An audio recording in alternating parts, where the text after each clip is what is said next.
Nothing Personal starts in 30 seconds.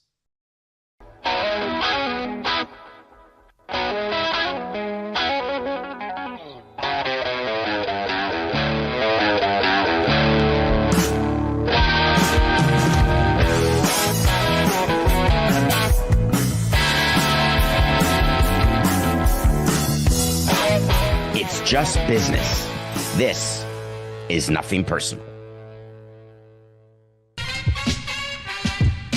Here you go. Here you go.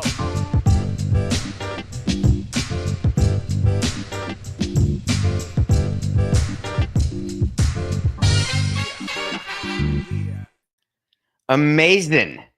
That's the Nothing Personal word of the day for Thursday, April 24th, 2025.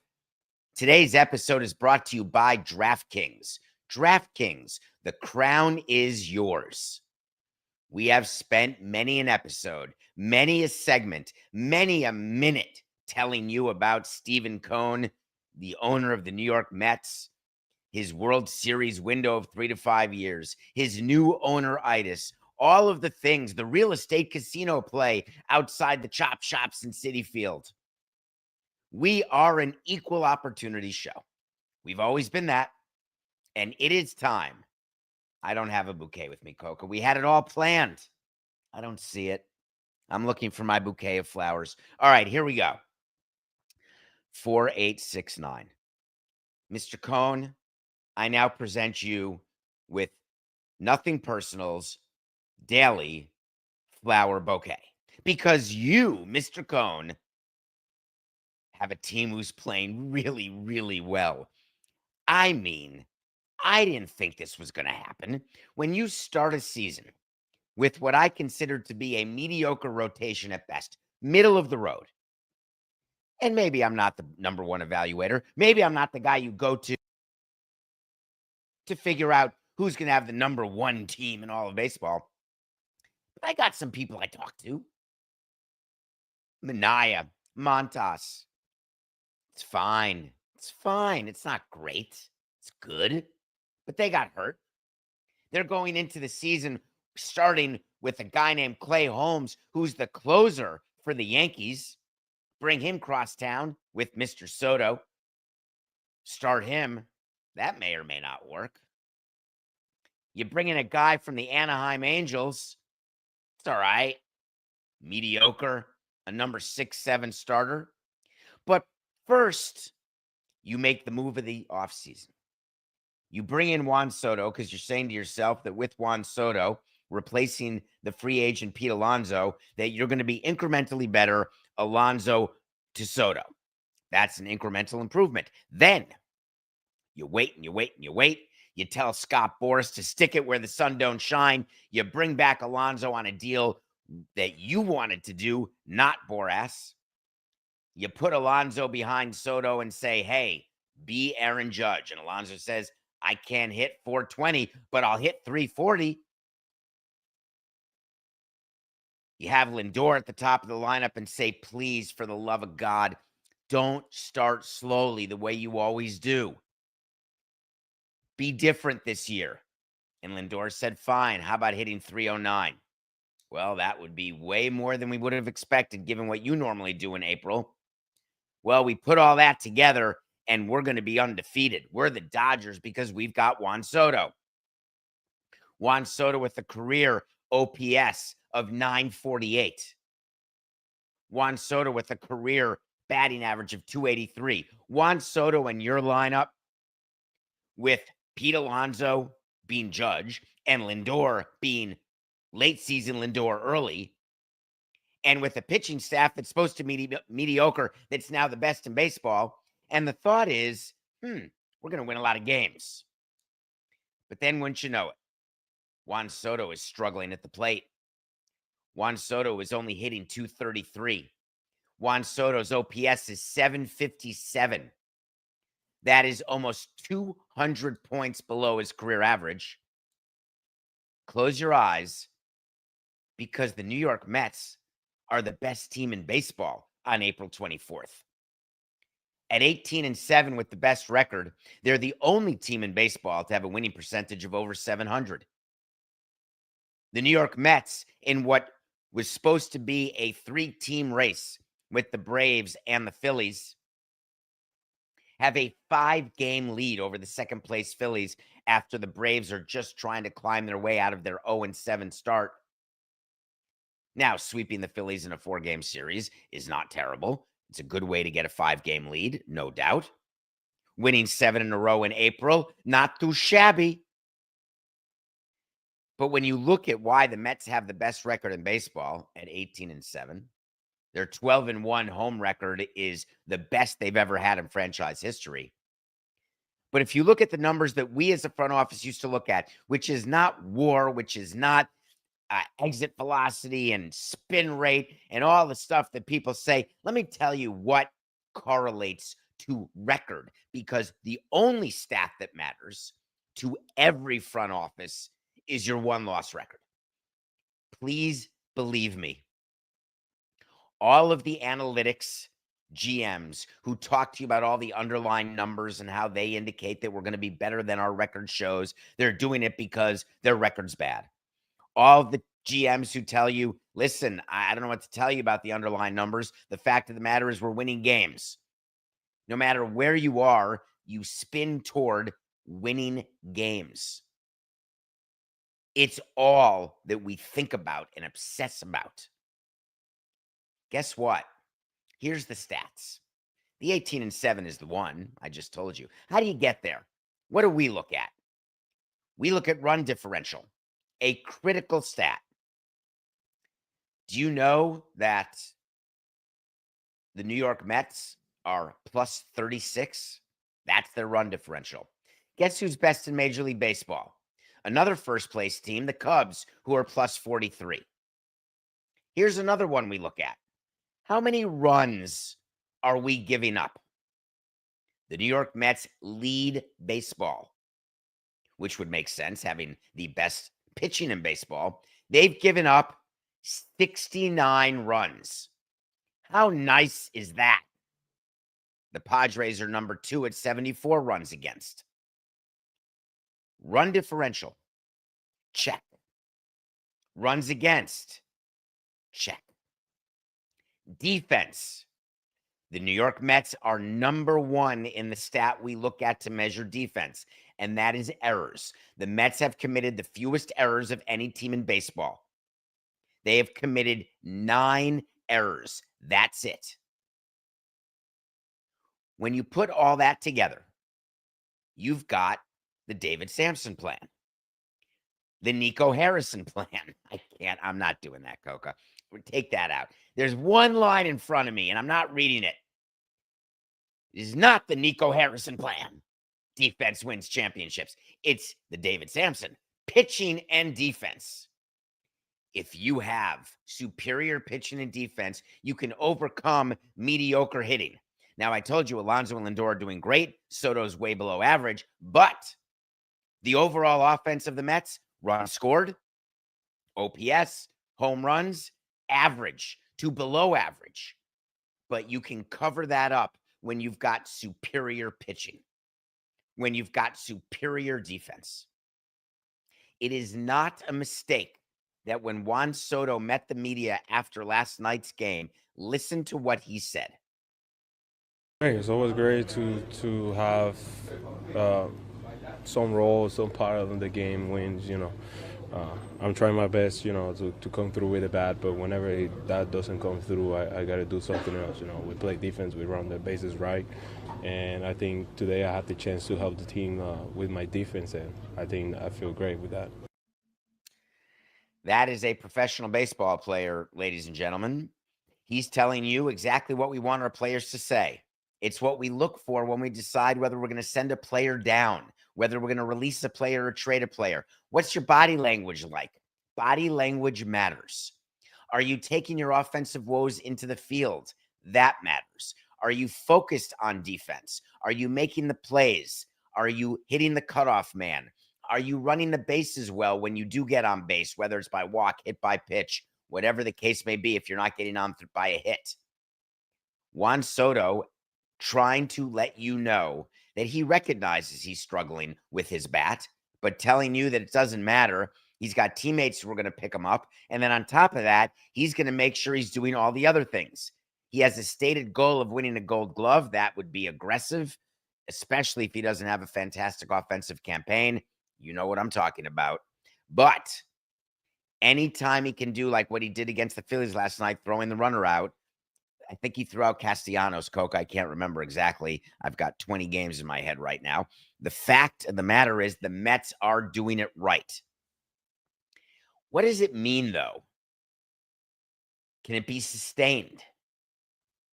Let's talk about Steve Cohen for a minute, because he's my Twitter guy. We've had some great moments with him on Twitter. There is no question about that. When things are going well, you can count on him for one of the great tweets. You can count on him to say, hey, we're doing great here. Let's keep coming to the ballpark. This is so much fun. When he's doing badly and the team's doing badly, he's good for a tweet that says, hang in there. This stinks for me as much as it does for you. Steve Cohen took to social media to say, we are riding this wave. This feels great. Now, we're going to have some mean regression here. That's a financial term. That's a term that we like to use where eventually over 162 games, a player will generally get back to the back of his baseball card. That's generally how it goes. Once in a while, you have a season that's a total outlier where you just, you can't do anything at last 6 months. It happens. But the overwhelming majority of the time, you can count on mean regression. That means, very simply, that when you're on pace to hit 341 and your name is Pete Alonso, it is unlikely, if Pete Alonso is a career, I'm making this up, a career 265 hitter. I'm making it up because I don't have it in my mind, and I didn't look before the show. But if he's a career 265 hitter, the odds are by the end of the season, he'll be closer to 265. If you've got a pitching staff where their ERA is all under 3 or around 3, and they're normally 4.5 guys, the odds are pretty good they're going to end up at 4.5 when the season is done. Does that mean that the 18-7 record that they have, is that going to go up in smoke, Cheech and Chong? Or does it mean that they can ride this wave, even with some regression, and ride it to a pennant, which they came so close to securing last year, having lost in the league championship series to the Los Angeles Dodgers? It is a good time to be a Met fan. It is a good time to believe in your owner, to believe in your president of baseball ops, David Stearns, to believe in the possibilities that maybe this is the year that you can say, we're going to party like it's 1986. Coca, play me some music, please. You know what I want? I want to talk to Samson. So you want to talk to Samson? Get into my DMs. Go on davidsamsonpodcast.com and send me an email. Go to X, go to Blue Sky, which I'm going to start checking. I've got a Blue Sky. That may not be the name of the app, Coke. I'm having a moment. Coke, is that the name of the app? I can't believe it. It's the other social media app. I think it's Blue Social or something. Go to that. I'm on that. Ask me questions. It may even make the show. Hello, David. Hope you're doing well. I know it's only a small sample size, but the Mets rotation currently has the best ERA in baseball. 3 of the projected starters before the season are on the IL. I think he meant 2 because Senga's back. Instead of going into big multi-year, big dollar contracts, David Stearns and his staff seem to be able to get the most out of short-term, low-risk, high-reward players. Griffin Canning pitched another good game against the Phillies. The bullpen is doing well. Is this something other teams may look into replicating instead of long-term deals for starters? Thank you for your time. No, thank you for your time. This is an example of very simple confirmation bias. This is you asking me a question about how smart David Stearns is because he's got players who are outperforming their contracts. And my answer to you is that David Stearns is not only not the only president of baseball ops who do this. He is one of 30 president of baseball ops who do this. Of course, you sprinkle in teams who give long-term deals, whether it's a Blake Snell, whether it's a Yamamoto. I guess those were two Dodgers examples. Whether it's a Max Fried, whether it's a Corbin Burns. But even those teams, they're all looking for Seth Lugo. They're all looking for a 1-year, $12 million number 6 starter to have a season that makes him look like a number 3. They're looking to sign a mid-range free agent who can look to be a number 2. They're looking to have a young pitcher be a number 1. Because long-term contracts for pitchers in baseball, they don't work. On occasion they do, but 90% of the time, you've wasted your money. You've basically ripped it up, thrown it into the fire. When the Mets put their rotation together, the reason why people expected them to be mediocre is that that's who these guys all are. It is not at all like Canning or Clay Holmes or Peterson or McGill for that matter. It's not like those should be a 1, 2, or 3 starter on any team. Now, it is true that McGill has 1/3 of an inning to go in order to qualify for the earned run leaderboard. Here's the rule on that, just so you know, and you wonder why it is that McGill at a 1.09 is not on the leaderboard. You have to pitch 1 inning per team game played. So if you have 5 innings pitched and you've got a 1 ERA, in game 6, you're off the board. But games 1 through 5, you're on the board. Then when you pitch another 4 innings in game 7, all of a sudden you've pitched 9 innings, you're good till game 9. The Mets have played 25 games, and McGill has pitched 24 2/3 innings. Not qualified. But he will in his next start. You wouldn't expect Senga to have a .79 ERA over the course of the season because he's not Pedro Martinez or Randy Johnson or any such Greg Maddux, any of the best pitchers you can ever think of. But he's pitched 22 2/3 innings. He's almost there. 1 more start. He's not on the IL. 1 more start, and he'll get above the number of innings pitched in theory that his team has played games. And if he doesn't give up runs or earned runs, he then would be right at the top of the leaderboard. You look at Canning, who is a career 4.5, 5 ERA guy. He's blowing a 3.12. You are getting overperformance, not just out of 1 starter, but out of all 5. And that's with Montas and Minaya not pitching. It is an embarrassment of success. It is an example not of more depth than the other teams have. So don't, if you are a small market fan, and I know there's a lot of you out there, to all my friends out there, wherever you are, whether it's Milwaukee or Pittsburgh or Miami, this is not happening because Steve Cohen has the largest payroll in baseball. This is happening because he's getting players to outperform contracts, which everyone has the opportunity to do. Believe me, every team could have signed Canning.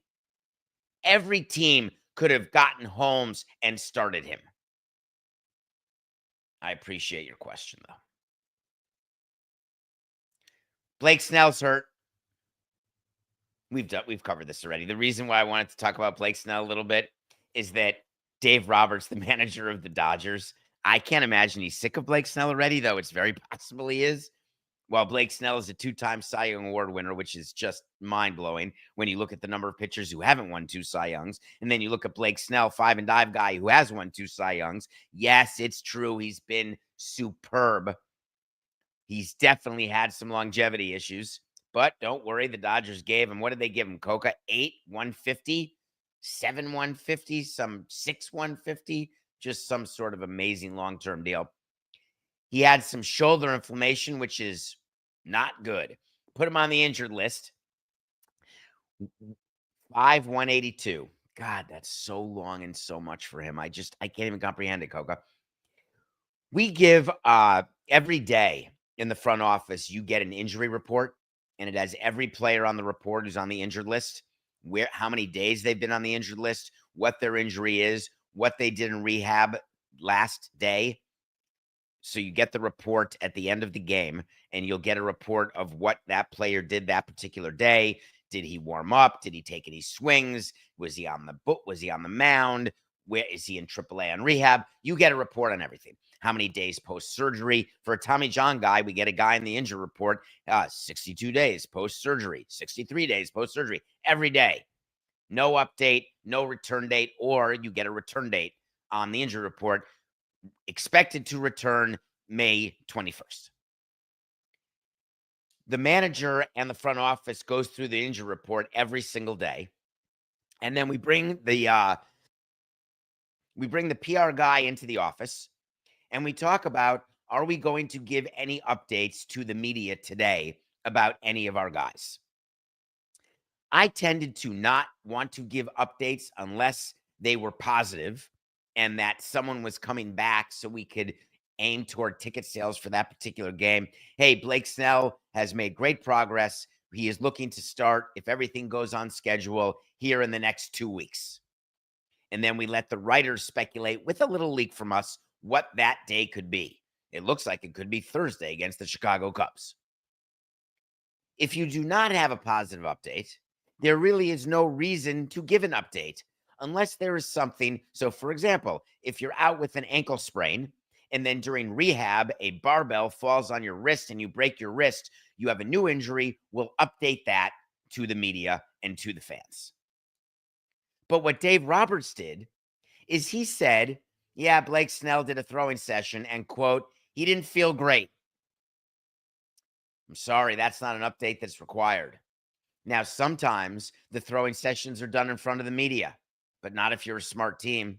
The stadium is not open to media until a certain time. If you want one of your injured players to do a throwing session in private, you have him come at 11 o'clock. They do a throwing session. He's dressed and done throwing by the time the media comes.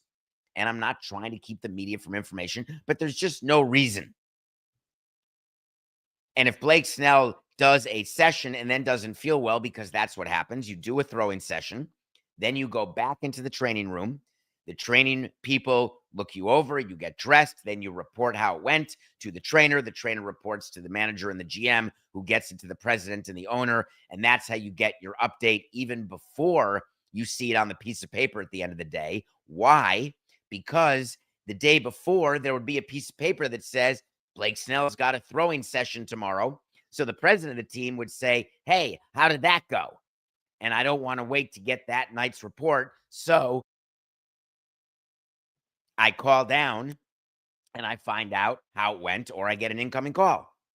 But there really is no reason after playing catch. It wasn't even off the bullpen. He wasn't throwing live BP. He was literally having a catch like with your dad.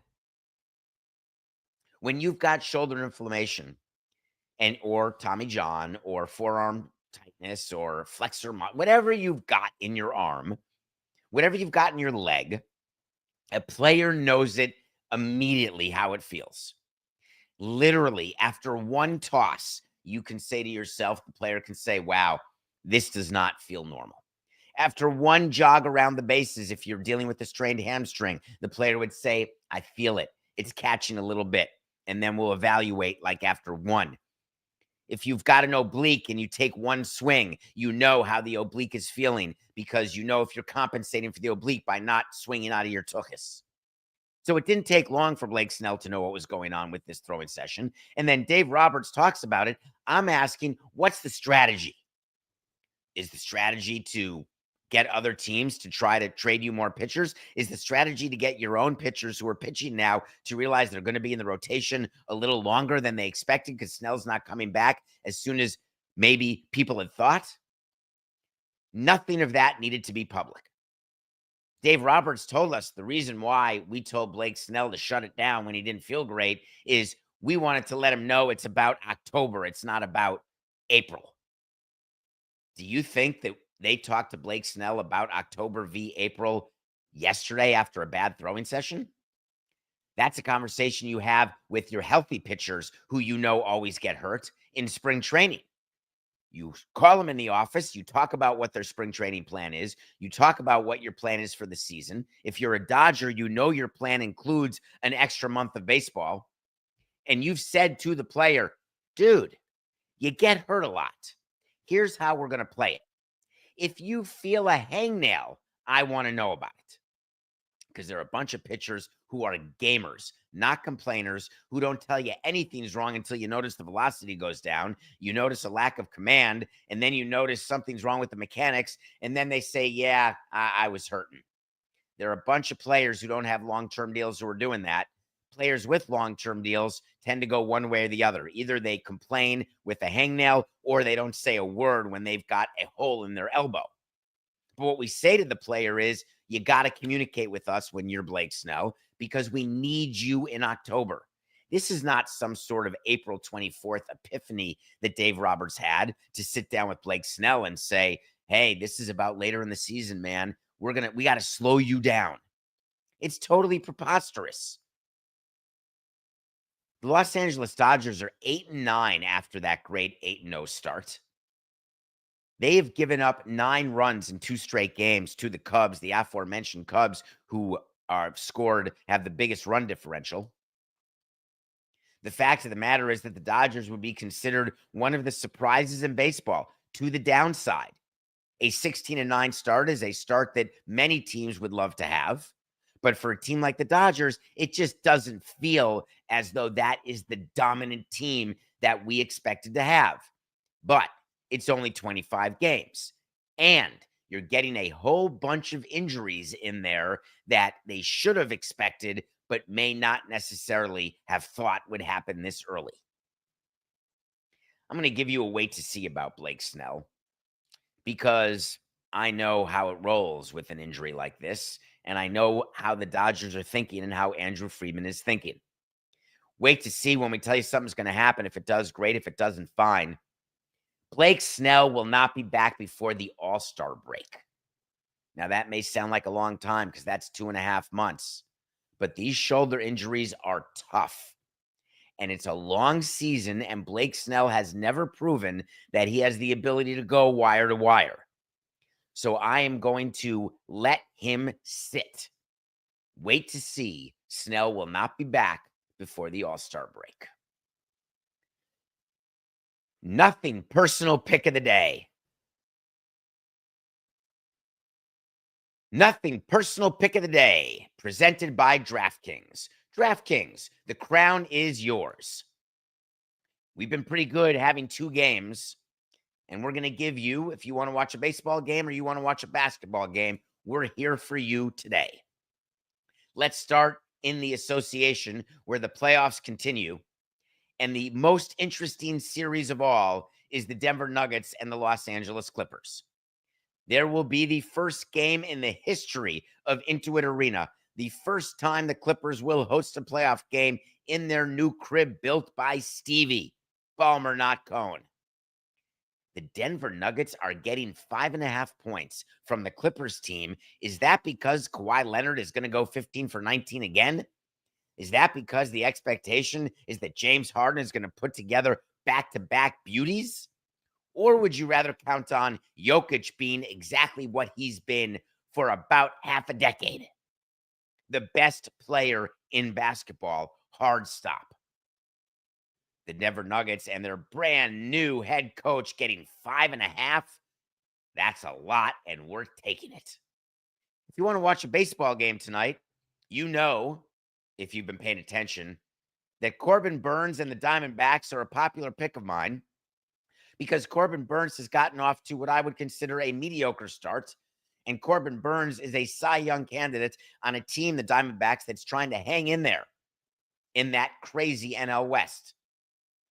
The reason why he's only giving 135 according to DraftKings, but keep in mind, odds are subject to change. But the reason why Corbin Burnes and the D-backs are minus 135 at home is because they're going against Rasmussen and the Rays, and He's good. The Rays have a very interesting team, but 135, we're taking Burns.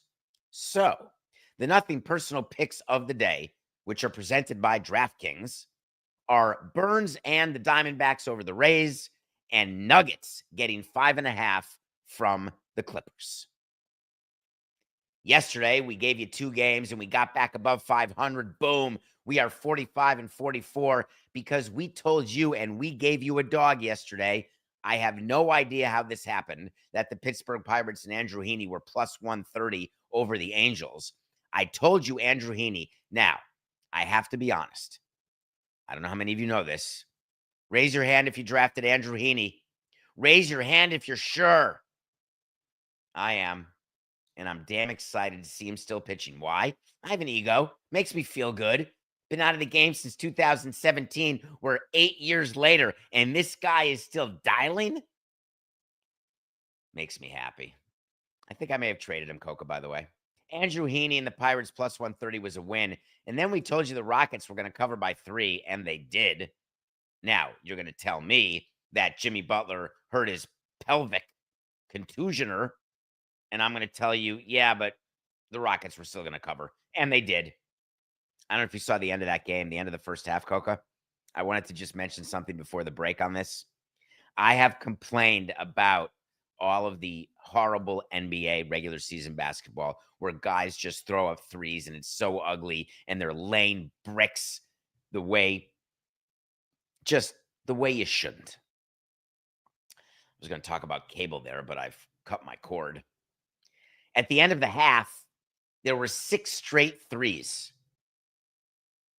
3 made by the Rockets, 3 made by the Warriors, back and forth. 3, back, 3, make, back, 3, make, back, 3, in, swish, back, 3, Curry, swish. And you know what I realized? I realized it's not the threes I don't like. It's the bricks I don't like. Because when you're going down the court and hitting threes, it's beautiful to watch. It's fun to watch. I was in like Errol. All right, let's go to break. It's Thursday. Yes.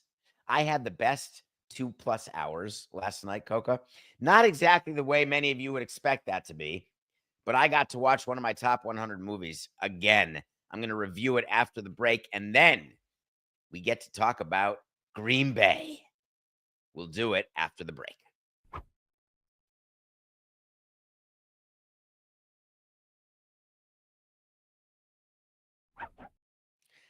Welcome back to Nothing Personal. It's David Samson. Thank you again. Please keep going on YouTube, even if you're not watching me now live and you're watching on the DraftKings Network, or if you're just listening to this, just go to YouTube and please hit subscribe.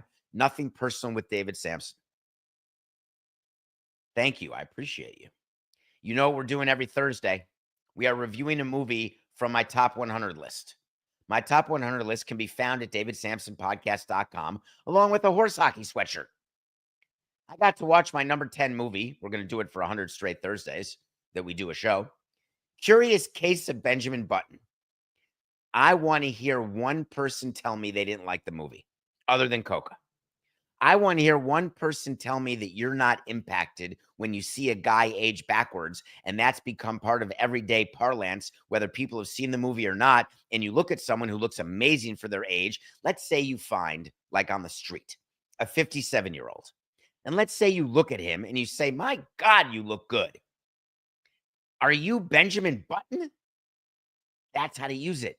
It means you're aging backwards. It's a good line to use like at a high school reunion or a college reunion or a camp reunion. I've told you before, one of my favorite parts of any movie is when Cate Blanchett and Brad Pitt. Cate Blanchett is aging forwards. Brad Pitt is aging backwards. And there's a point, quite obviously, that they're going to intersect. And they are together when they intersect. And they don't know they're intersecting because it's not a countdown of days. It's not a sci-fi movie. They just look at each other. They both know the plight they have. And they say, wow, we are the same age. It is such a stunning moment. It is such a meaningful movie to think about time, to think about what it means to you, how you spend it. If you don't use movies to give you emotion, that's fine. I do. If you don't use movies to give you life lessons, that's fine. I do. But whatever you use to help you get through the day or to help you make sense of this crazy world, just know that if you watch Benjamin Button, you're going to be converted because you're going to see messages in there and say to yourself, I could be like that. I can't look like that, but I can be like that. All right, we have a fan, a listener, who created this amazing spreadsheet. It's a random number generator, which helps us decide what we're going to review next Thursday. Coca, hit it. Yeah, I love every one of these. I do the same thing every week. Sideways, I'm going to review next week. If you haven't watched Sideways, please, by next week, get a bottle of Merlot.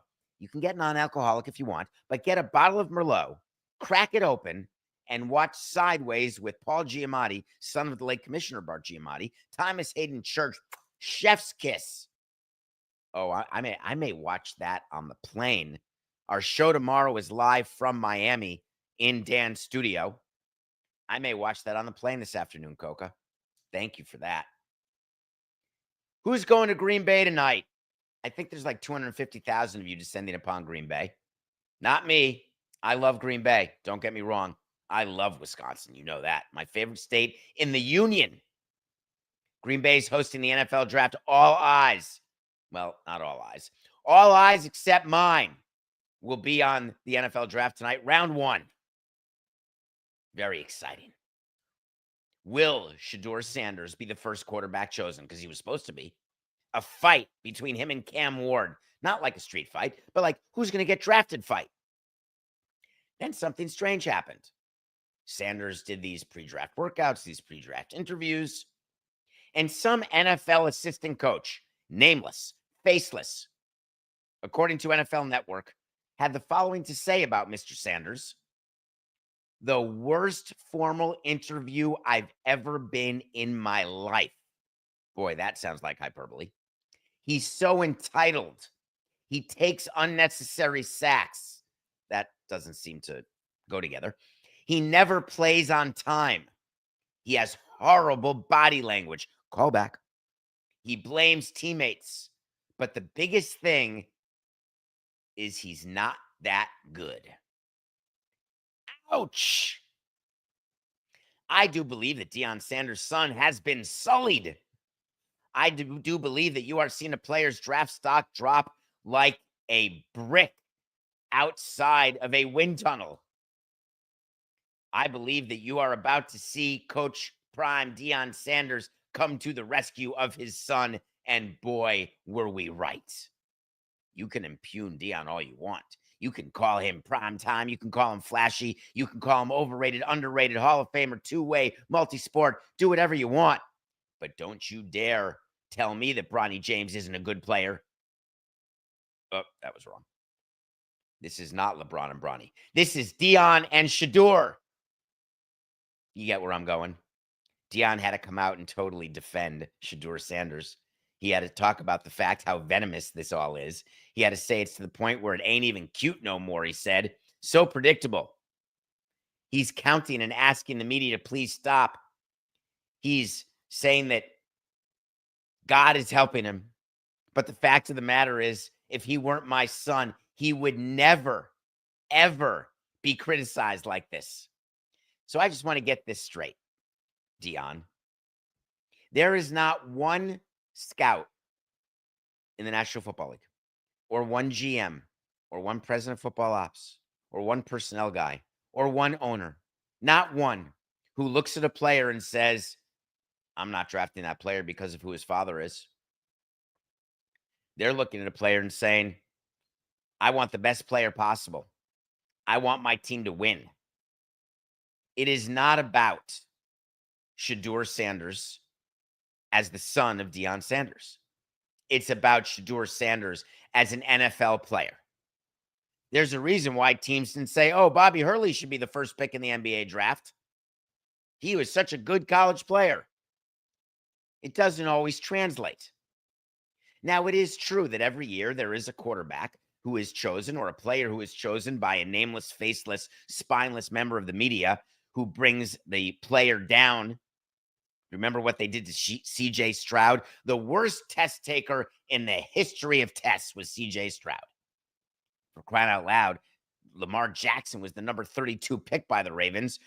They actually traded up, I believe, to draft him number 32, made him the bottom of the first round. The theory was that Lamar Jackson was somehow his stock was falling. There is a big misunderstanding. Like this is funny to me. When a baseball player is drafted in the second round and his name is Giancarlo Stanton, and then I would go public and say, let's say he's drafted number 40th, and I would say, isn't it weird that 39 people passed on him, and it would be all 30 teams plus 8 teams twice? There are a million players who get passed on by teams and end up being superstars. That is normal. That is the draft. That is scouting. It's an inexact science. A nameless, faceless, spineless assistant coach who tells you that Shedeur Sanders is a terrible person, a terrible interview, a not smart guy. Do you think that that has impact on any team? It may impact fans. It may impact mock draft experts. It means squat in the draft room of a team. In our draft room in Major League Baseball draft, where everyone has an opinion about everything, or our trade deadline room where everyone's got a rumor about everything, the amount of outside noise that mattered to us was zero. It doesn't mean we got everyone right, but it means we were not influenced by, oh, this guy had a terrible pre-draft workout. We've been scouting this guy for 4 years. He had one bad workout, or he didn't do well on the blot test, Rorschach test. That's not a dog. That's my mother. Doesn't matter. So why is it that now DraftKings has an over-under of 14.5 in the first round for Shedeur Sanders? And it's so juiced to the over that you have to lay 450 currently if you think Shedeur is going to be drafted 15 or lower. If you think he's a top 14 pick, you're getting 320. What an unbelievable set of circumstances, having nothing to do with the assistant coach, having nothing to do with Deion Sanders, who is obviously supporting his son the way a father would do. It has to do with the work that's done by the media, talking to personnel people, saying, hey, this is where we evaluate Sanders. This is where we are looking at picking him, if at all. I do believe that Sanders will drop in the draft. And I do believe it has absolutely zero to do with his formal interview. What are you doing tonight at 9:29 Eastern? Do you actually know what you're doing? I know what I'm doing. There's a very amazing baseball game tonight at 6:29 local time.